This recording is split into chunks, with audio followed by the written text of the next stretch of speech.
ఆత్మస్వరూపైన ప్రేక్షకులందరికీ సుస్వాగతం. ఓం బ్రహ్మానందం పరమసుఖదం కేవలం జ్ఞానమూర్తిం ద్వంద్వాతీతం గగన సదృశం తత్వమస్యాదిలక్ష్యం ఏకం నిత్యం విమలమచల సర్వధీ సాక్షిభూతం భావాతీతం త్రిగుణరహితం సద్గురుం తం నమామి. ఈ వీడియోలో మనం వేదాల్లో సైన్స్ అనేది ఉందా, లేదా సైన్స్ కంటే గొప్పది ఉందా, లేదా సైన్స్ కంటే తక్కువది ఉందా తెలుసుకోబోతున్నాం. మీరు జానకీరామ్ యూట్యూబ్ ఛానల్ చూస్తుంటారు. జానకీరామ్ గారు భృగు సంహితలో ఉన్నటువంటి కొన్ని సంస్కృత శ్లోకాలు లేదా మంత్రాలు ఆధారంగా విద్యుత్తుకి సంబంధించి కొన్ని చూపించారు. బ్యాటరీ ఎలా తయారు చేయాలనేది. ఇంకా వేదాల్లో రకరకాల సైన్స్ ఉందంటూ చాలా ప్రచారం ఉందన్నమాట. ఈ వేదాలు, ఉపనిషత్తులు ఇవన్నీ వదిలేసి చివరికి కొన్ని కథల్లో కూడా సైన్స్ ఉన్నట్టుగా రకరకాలుగా ప్రచారం ఉంది. హనుమాన్ చాలీసాల్లో సూర్యుడికి భూమికి మధ్య దూరం చాలా వరకు ఖచ్చితంగా లెక్కించారు అని చెప్తున్నారు. ఇవన్నీ 100% కరెక్టే, నేను ఒప్పుకుంటున్నాను. కానీ ఇప్పుడు ఆధునిక సైన్స్ ఏదైతే ఉందో, ఈ ఆధునిక సైన్స్ అక్కడ బ్యాటరీ తయారు చేయడం ఎలా అయితే చెప్పారో దానికంటే ఎంతో అడ్వాన్స్డ్ టెక్నిక్స్ తయారు చేసింది. ఇంకా భూమికి సూర్యుడికి మధ్య దూరం ఏదైతే ఉందో దాన్ని ఇంకా అడ్వాన్స్డ్గా కనిపెట్టింది. ఇంకా భూమికి సూర్యుడికి మధ్య దూరం కాదు, ఇంకా ఈ బ్రహ్మాండంలో అనేక గెలాక్సీలు ఉన్నట్టుగా, ఇంకా వాటిలో అనేక గ్రహాలు ఉన్నట్టుగా అవన్నీ కనిపెట్టారు. వాటి ఫోటోలు తీశారు. ఇలా ఇంకా అడ్వాన్స్డ్గా సైన్స్ని తయారు చేశారు కదా. అటువంటప్పుడు మనం వేదాలను, పురాణాలను వీటన్నింటినీ వదిలే సైన్స్నే ఫాలో అవ్వాలి. ఎందుకంటే సైన్సే ఇంకా ఖచ్చితత్వంగా మనకు చూపిస్తుంది. అసలు మన వేదాల్లో, పురాణాల్లో ఈ సృష్టి ఎలా జరిగింది అనే విషయం గురించి ఏం చెప్పారో నేను మీకు ఇప్పుడు చూపిస్తాను. దీనితో పరిశీలిస్తే మీకు సైన్స్ అడ్వాన్స్డ్గా ఉందా లేదా, ఉపనిషత్తులు, వేదాలు అడ్వాన్స్డ్గా ఉన్నాయో మీకు తెలిసిపోతుంది. ఇక మనం సబ్జెక్ట్లోకి వెళ్దాం. మొట్టమొదటిగా నేను మీకు చెప్పబోయేది ఏమిటంటే, ఈ బిగ్ బ్యాంగ్ థియరీ ప్రకారం ఇప్పుడు సైన్స్ దగ్గర ఉండే ద బెస్ట్ థియరీ, సృష్టి ఎలా జరిగింది ఎక్స్ప్లెయిన్ చేసే ద బెస్ట్ థియరీ ఏంటంటే ద బిగ్ బ్యాంగ్ థియరీ. ఈ బిగ్ బ్యాంగ్ థియరీ ఏం చెప్తుందో నేను మీకు క్లుప్తంగా చెప్తాను. ఈ బిగ్ బ్యాంగ్ థియరీ ప్రకారం ముందు ఏముండింది, ఏమీ లేని శూన్యత్వం ఒక్కటి ఉండిందంట. దాన్ని ద సింగులారిటీ అన్నారు. అది ఒక్కటే అలా ఉండింది అనమాట. అది ఒక్కటే ఉండింది కాబట్టి ద సింగిల్, ద వన్, దాన్ని సింగులారిటీ అన్నారు. అది అలా పెద్దదైపోయిందంట. నిజానికి అక్కడ ఎటువంటి విస్ఫోటనం జరగలేదు. ఒకసారి మీరు థియరీ చదవండి. అలా పెద్దదైపోయింది అంటే మొట్టమొదటిగా ఏమొచ్చింది అందులో నుంచి, ద ఎంప్టీ స్పేస్, ఆకాశం వచ్చింది. ఈ ఆకాశంలో ఈ ఆకాశంలో నుంచే ప్రోటాన్లు, న్యూట్రాన్లు, ఎలక్ట్రాన్లు ఇటువంటి పార్టికల్స్ పుట్టుకొచ్చాయి. తర్వాత అక్కడి నుంచి ఏమొచ్చింది, హైడ్రోజన్ గ్యాస్ అంటే వాయువు వచ్చింది. ఈ గ్యాస్ నుంచి ఏమొచ్చాయి, స్టార్స్ వచ్చాయి అంటే అగ్ని. ఈ స్టార్స్ నుంచి మిగతా ప్లానెట్స్ ఇవన్నీ వచ్చేసాయి అన్నమాట. ఇప్పుడు ఇది ద బెస్ట్ థియరీ. అసలు వేదాల్లో ఈ సృష్టి ఎలాగ ఆవిర్భవించింది అనే దాని గురించి ఏముందో నేను మీకు తైత్రీయ ఉపనిషత్తు నుంచి చెప్తాను. మీరందరూ కూడా పురాణాల్లో చెప్పినటువంటి కొన్ని కథల్ని వినుంటారు. ఈ సృష్టి ఎలా వచ్చింది, బ్రహ్మదేవుడు హాంఫర్టన్ సృష్టిని సృష్టించాడు అన్నట్టుగా. కానీ వేదాల్లో దీనికి విభిన్నమైన ఎక్స్ప్లెనేషన్స్ ఉన్నాయి. వేదాల్లో హిరణ్య గర్భుడి గురించి చెప్పారు, కానీ హిరణ్య గర్భుడే సృష్టికర్త, ఆయన వల్లే సృష్టి జరుగుతుంది అని ఎక్కడా లేదు. మళ్ళీ ఇలా సృష్టి ఎలా జరుగుతుంది అంటే ప్రతి పురాణంలోనూ డిఫరెంట్ స్టోరీ ఉంటుంది విత్ డిఫరెంట్ వేరియేషన్స్. వేదాల్లో కూడా ఒక్కొక్క ఉపనిషత్తులో, ఒక్కొక్క వేదంలో, ఒక్కొక్క సూక్తంలో ఒక్కొక్క రకంగా ఉంటుంది. కానీ వీటన్నింటికి మధ్య ఒక కనెక్షన్ ఉంటుంది. దాన్ని చూస్తే మీకు అర్థమవుతుంది. ఇక మనం ఈ ఉపనిషత్తుల్లో ఏం చెప్పారో మీకు చూపిస్తాను. చూడండి, తైత్తిరీయ ఉపనిషత్. ఈ తైత్తిరీయ ఉపనిషత్తులోని బ్రహ్మానందవ వల్లిలో దీనికి సంబంధించిన మంత్రం మనకు కనిపిస్తుంది. 2వ అధ్యాయం, ద్వితీయ అధ్యాయం బ్రహ్మానందవల్లి. 2వ భాగాన్ని మీరు చూడొచ్చు. ఒకసారి చూడండి, దాని తర్వాత నేను మీకు చదివి వినిపించి దీని యొక్క అర్థాన్ని ఎక్స్ప్లెయిన్ చేస్తాను. దీన్ని చూస్తే మీరు చాలా ఆశ్చర్యపోతారు. ఇది అంత గొప్ప డిస్కవరీ అనమాట. ఇప్పటిదాకా నాకు తెలీదు, నేను ఊరిని అలా చదువుతూ పోతూ ఉంటే నాకు కనిపించింది. దీన్ని చదివి నేనే చాలా ఆశ్చర్యపోయాను. తస్మాద్వా ఏతస్మాదాత్మన ఆకాశ సంభూత అంటే ఆత్మన ఆకాశ సంభూత, ఆత్మ నుంచి ఏమొచ్చింది? ఆకాశం వచ్చింది. తర్వాత ఆకాశాద్వాయు, ఆకాశం నుంచి వాయువు వచ్చిందంట. వాయోరగ్ని, వాయు నుంచి ఏమొచ్చింది? అగ్ని వచ్చింది. అగ్నోరాప, అగ్ని నుంచి జలం వచ్చింది. తర్వాత అభ్య పృథ్వీ, అక్కడి నుంచి జలం వచ్చింది. దాని తరువాత ఇంకొన్ని ఏవో వచ్చి అక్కడి నుంచి పృథ్వీ, భూమి వచ్చింది. అంతటితో ఆగిపోయిందా? ఆగిపోలేదు. పృథివ్యా ఓషధయ అంటే పృథ్వీ మీద ఓషధులు వచ్చాయి, అంటే చెట్లు, ప్రకృతి. ఓషధులు అనేదానికి మందులు కాదు, చాలా డీప్ మీనింగ్ ఉందన్నమాట సంస్కృతంలో ఓషధులు అంటే. దాని తర్వాత అక్కడితో ఆగిపోలేదు. ఓషధోభ్యో అన్నం, ఇది మీరు చాలా ముఖ్యంగా గమనించాల్సింది. ఈ ఓషధులు చెట్ల నుంచి ఏమొచ్చింది? ఆహారం వచ్చింది. జీవుల కంటే ముందు ఆహారం పుట్టింది, ఇది గమనించండి. తర్వాత అన్నాత్ పురుష, పురుషుడు అంటే జీవాత్మ, అజ్ఞానంలో ఉండేవాడు. పురుషుడు అంటే పరమాత్మ కాదు, పురుషుడు అంటే జీవాత్మ, అజ్ఞానంలో ఉండేవాడు. తర్వాత ఈ అన్నాన్ని ఆధారంగా చేసుకొని పురుషుడు తయారయ్యాడంట. ఇలా అద్భుతమైన సృష్టి క్రమాన్ని ఎక్స్ప్లెయిన్ చేశారు. ఇక్కడ ఎవరైనా సృష్టికర్త ఉన్నాడా? లేడు. ఇక్కడ 4 ముఖాలు కలిగిన బ్రహ్మ యొక్క ఎక్స్ప్లెనేషన్ ఉందా? బ్రహ్మ యొక్క ఇంటర్ఫీరెన్స్ కానీ బ్రహ్మ గురించి ఏదన్నా ఉందా? ఏమీ లేదు. ఇందులో మనకి 2 థియరీస్ సైన్స్కి సంబంధించి కనిపిస్తున్నాయి. మొదటి theory big bang theory. Big bang theory ఏం చెప్పింది? ముందు ఏదో ఉండేది ఒకటి, అదేమిటో వాళ్ళకి తెలీదు. కానీ ఇందులో తైత్తిరీయ ఉపనిషత్తులో స్పష్టంగా చెప్పారు. అదేమిటి అంటే ఆత్మ అన్నారు. ఆత్మ నుంచి ఏమొచ్చింది? ఆత్మ ఆకాశ సంభూత, ఆకాశం వచ్చింది. బిగ్ బ్యాంగ్ థియరీ ప్రకారం కూడా ఏమొచ్చింది? ఆకాశం. ముందు స్పేస్ వచ్చింది అనమాట. ఆ స్పేస్ నుంచి ఆకాశ వాయు ఏమొచ్చింది? వాయువు వచ్చింది మొట్టమొదటిది. మనమందరం వాయువు అంటే భూమి మీద ఉండే గాలి అనుకుంటాం. బ్రహ్మాండం అంతా ఈ వాయువు నిండుంది. మీరు ఒకసారి బిగ్ బ్యాంగ్ థియరీకి సంబంధించిన కంప్లీట్ డీటెయిల్స్ చదవండి. బ్రహ్మాండం అంతా హైడ్రోజన్ నిండుందని బిగ్ బ్యాంగ్ థియరీ చెబుతుంది. ఎంత స్పష్టంగా చెప్పారో చూసారా? Perfect explanation. వాయువు నుంచి నెక్స్ట్ ఏం వచ్చింది? అగ్ని. అగ్ని అంటే మనం ఇంట్లో చూసే జస్ట్ ఫ్లేమ్ కాదనమాట. సూర్యుడు కూడా అగ్ని యొక్క స్వరూపమే, నక్షత్రాలన్నీ కూడా అగ్ని యొక్క స్వరూపమే.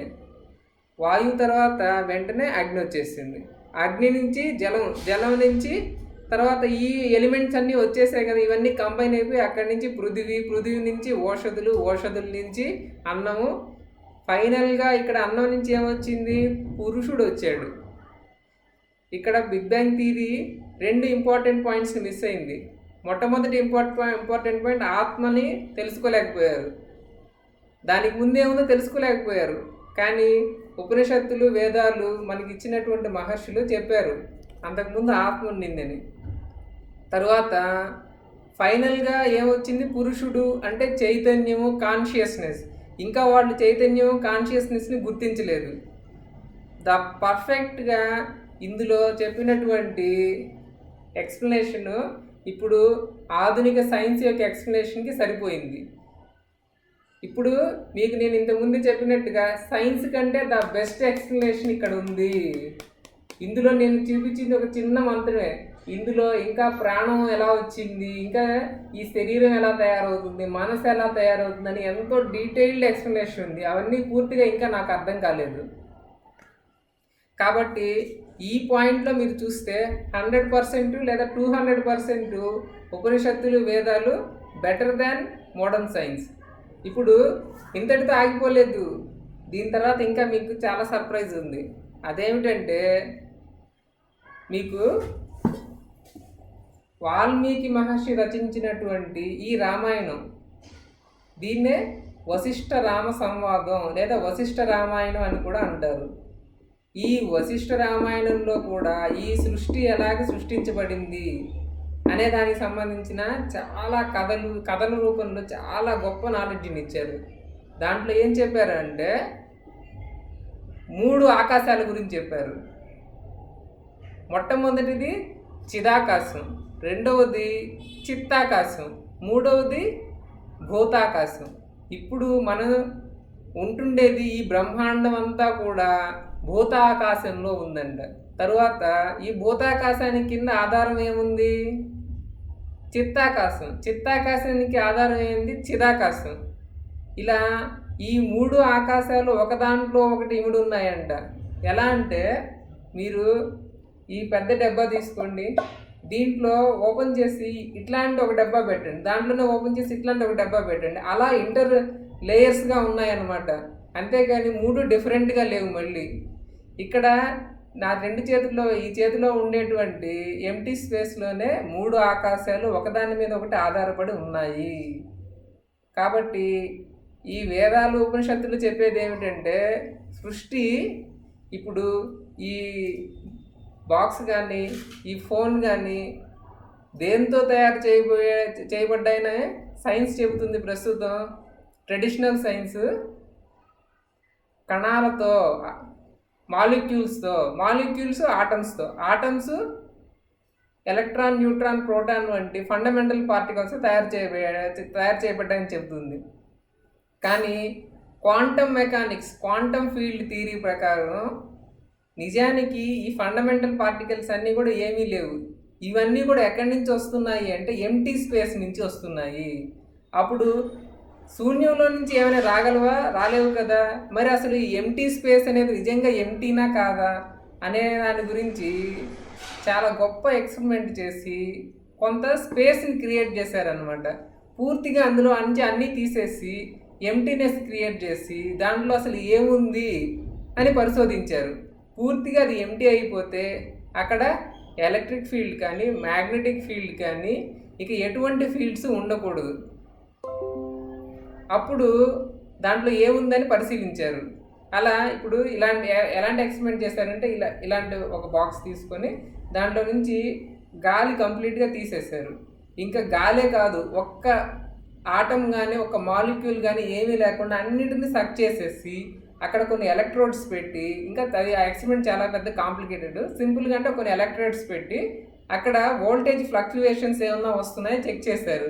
అలా చెక్ చేస్తే వాళ్ళకి చాలా ఆశ్చర్యకరమైన రిజల్ట్స్ వచ్చాయి. నిరంతరం ఆ ఎంటీ స్పేస్ కామ్గా ఉండడం లేదు. మన మనసులో విచిత్రమైన ఆలోచనలు వచ్చినట్టు కళ్ళు మూసుకొని అలా ధ్యానంలో కూర్చుంటే ఎప్పుడు రాని ఆలోచనలు అప్పుడే వస్తాయి. అలా ఈ ఎంటీ స్పేస్లో నిరంతరం ఫ్లక్చువేషన్స్ వస్తూ ఉన్నాయి. నీటిలు ఇలా కొట్టుకుంటూనే ఉందన్నమాట. అప్పుడు వాళ్ళకి అర్థమైంది, ఈ స్పేస్ ఎంటీ కాదు, ఇందులో నుంచే ఫండమెంటల్ పార్టికల్స్ వస్తున్నాయి. కాబట్టి ఈ సృష్టి అంతా కూడా ఈ ఆకాశం అనే భూతంలో నుంచే వస్తుంది. ఇంతకుముందు అగ్ని నుంచి వచ్చింది, దాని నుంచి వచ్చింది, దీని నుంచి వచ్చింది, పరమాణువు నుంచి వచ్చింది అనుకున్నారు. క్వాంటమ్ ఫీల్డ్ థియరీ ఎంటీ స్పేస్లో నుంచి వచ్చిందని చెప్పింది. నేను ఇప్పుడు దానికి సంబంధించిన ఈ పిక్చర్ ఒకటి చూపిస్తాను మీకు. ఆ ఎంటీ స్పేస్లో వాళ్ళు ఒక చాలా చిన్న ఎంటీ స్పేస్ని, చాలా తక్కువ ఎంటీ స్పేస్ని మ్యాప్ చేశారనమాట. ఇక్కడ మీకు కనిపిస్తూ ఉంది కదా, ఇలా ఏదేదో వస్తూ పోతూ ఉన్నట్టే. అదేమిటంటే ఎలక్ట్రిక్ పొటెన్షియల్స్ అనమాట, శక్తి. ఆ ఏమీ లేని శూన్యంలో నిరంతరం ఇలా ఫ్లక్చువేషన్స్ వస్తున్నాయి. ఇది ఒక 10 మిలియన్ ఫ్రేమ్స్ స్పీడప్ చేశారు. ఇంకా ఫాస్ట్గా వస్తున్నాయి అనమాట, స్లో డౌన్ చేశారనమాట. మన ఊహకి అందనంత వేగంగా అందులో అలా ఫీల్డ్స్, ఒక శక్తి అనేది అలా వస్తూ పోతూనే ఉందన్నమాట. కాబట్టి దీని నుంచి వాళ్ళు నిర్ధారించింది ఏంటంటే, శూన్యం అనేది నిజంగా శూన్యం కాదు. ఈ ఆకాశం, మన దాంట్లో ఆకాశాన్ని శూన్యం అని అనరు, నిజానికి అది ఆకాశం అనమాట. వాళ్ళ దాంట్లో స్పేస్ ఎంటీ. ఇప్పుడు వాళ్ళు లేటెస్ట్ పరిశోధన ద్వారా ఏమర్థం చేసుకున్నారంటే ఈ కనిపించే ఈ బ్రహ్మాండం అంతా మనం శూన్యం అనుకుంటున్నట్టు ఆకాశం నుంచే వచ్చింది అని వాళ్ళు క్వాంటమ్ మెకానిక్స్ వచ్చిన తర్వాత దీన్ని కొంచెం అర్థం చేసుకున్నారు. కానీ ఈ క్వాంటమ్ మెకానిక్స్ని ఇంకా మెయిన్ స్ట్రీమ్ ఫిజిక్స్ ఒప్పుకోవడం లేదు, ఇంకా దీన్ని పూర్తిగా అందరూ అంగీకరించడం లేదు. కానీ వీళ్ళు ఇంతటితోనే ఆగిపోయారు. మన వాళ్ళు 3 ఆకాశాల గురించి చెప్పారు. ఒకటి భౌతిక ఆకాశం లేదా భూతాకాశం. ఇప్పుడు వీళ్ళు చేసిన ప్రయోగాలన్నీ కూడా ఈ భూత ఆకాశం మీదే. ఈ భూతాకాశంకి ఆధారంగా చిత్తాకాశం అనేది ఇంకోటి ఉంది. అంతటితో అయిపోలేదు, ఈ చిత్తాకాశానికి ఆధారంగా చిదాకాశం ఉందన్నమాట. ఈ చిదాకాశం ఇంకా ఆధారం లేదు, అదే అన్నిటికీ ఆధారం. ఇంకా ఈ వాల్మీకి రామాయణంలో ఏం రాశారంటే ఈ 3 ఆకాశాల గురించి చెప్పారు కదా, ఈ 3 ఆకాశాలలో ఎన్ని బ్రహ్మాండాలు ఉన్నాయి అంటే ఇంత చాలా సూక్ష్మమైన పరమాణువులో అనంతమైన బ్రహ్మాండాలు ఉన్నాయంట. మనం ఉండే ఈ పెద్ద అనంతమైన బ్రహ్మాండం అంతా కూడా ఒక సూక్ష్మమైన ఆకాశ పరమాణువులోనే ఉందంట. ఈ ఆకాశంలో ఈ చిత్తాకాశంలో, భూతాకాశంలో, చిదాకాశంలో నిరంతరం ఈ బ్రహ్మాండాలు వస్తూనే ఉన్నాయి. కౌంట్లెస్, అనంతం వస్తూనే ఉన్నాయి, పోతూనే ఉన్నాయి అన్నమాట. ఇప్పుడు మీరు చూస్తున్నటువంటి ఈ 2 చేతులకి మధ్య ఉండే స్పేస్లో అసలు మనం లెక్క పెట్టలేని బ్రహ్మాండాలు నిండిపోయి ఉన్నాయంట. ఇది మన పురాణాలు, వేదాలు చెప్పేటువంటి ఈ సృష్టి గురించిన ఎక్స్ప్లెనేషన్.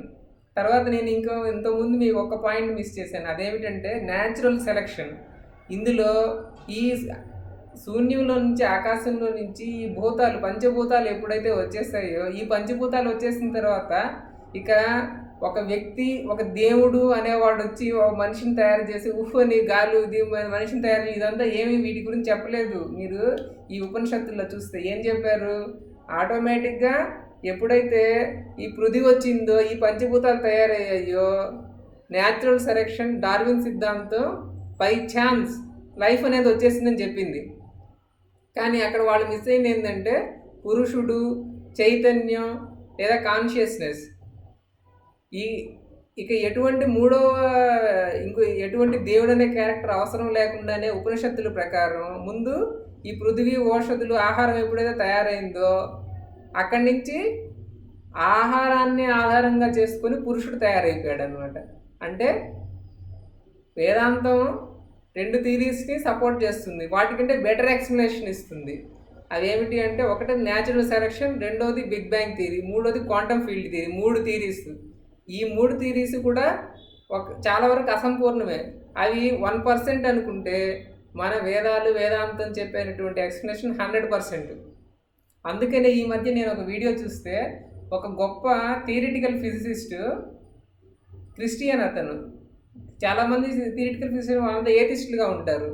అటువంటి ఏథిస్టు మన వేదాంతం, ఉపనిషత్తులన్నీ చదివి హిందూగా మారిపోయాడు. ఎందుకు మారిపోయావు అని ప్రశ్నిస్తే అతను ఏం చెప్పాడంటే, ఇప్పటి ఆధునిక సైన్స్ యొక్క అంతం ఎంతవరకు ఉంది మొత్తం అన్నీ తెలుసు నాకు, నేను గొప్ప సైంటిస్ట్ని. కానీ ఈ ఆధునిక సైన్స్ అంతా కూడా ఏం చెబుతుంది అంటే ఈ సృష్టి ఎలా తయారైంది ఇలా థీరీస్ ఏదో చెబుతూ ఉంది. ఇందులో కాన్షియస్నెస్, చైతన్యం గురించి ఏమీ మాట్లాడడం లేదు. కానీ వేదాలు, ఉపనిషత్తులు, వేదాంతం ఈ చైతన్యం గురించే మాట్లాడి, ఈ సృష్టి గురించి మాట్లాడి, ఆ చైతన్యంగా, ఆ బ్రహ్మంగా నేనే ఎలా అయిపోవాలో నాకు దారి చూపిస్తున్నాయి, అందుకే నేను ఇందులోకి వచ్చాను అని చెప్పాడు. ఇక ఇంతకంటే వేదాలు, ఉపనిషత్తుల గొప్పతనం గురించి మనం ఇంక చెప్పలేం. హరి ఓం తత్సత్.